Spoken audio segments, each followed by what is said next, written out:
Bir boy iki eşekka yük atıp yo'lga chiqibdi. Bir eşekning yuki og'irroq, yana bir eşekning yuki yenikroq ekan. Eşekning biri yana biridan yordam so'rabdi. Aka, men faqat bo'lamadim. Menga bir oz yordam qilib, u yuklardan biror tog'ani bo'lsin ko'tirish bersang bo'pti ekan. Shundoq qila aka. Bunda qilsak bo'lmasmikin?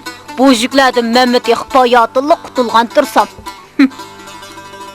Aka, sen bu yolg'onda yetib olmagan bo'lsang, xo'jayinimizmi bunchalar ko'p tog'arni mening ustimga otib qo'ymagan bo'ladi. Ha? Mumkin bo'lsa, Mumkin emas. Nimandaq to'g'ri gap qilasan? Bu yuklarni sana men ortib qo'ydimmi? Sen berib xo'jayinimizga da. Qandoq degan gap bu? Men ketdim.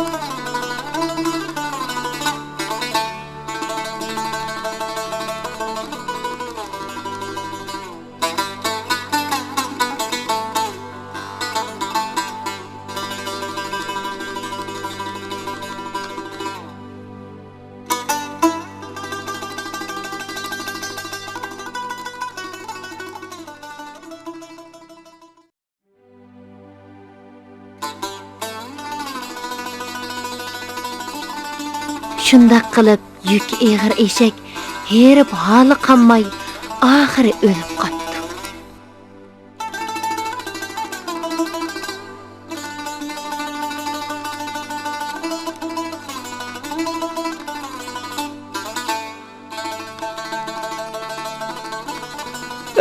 Ey bichar ishigim, o'libsan de.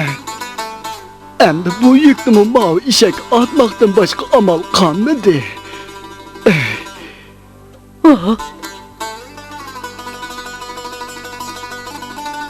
voy voy voy voy. Nimandaq ig'ir yuklar bu? Yuklarni inim bilan tan ko'targan bo'lsam, bu holg'im tushib qolmas edim. Oh, xo'p bo'ldi.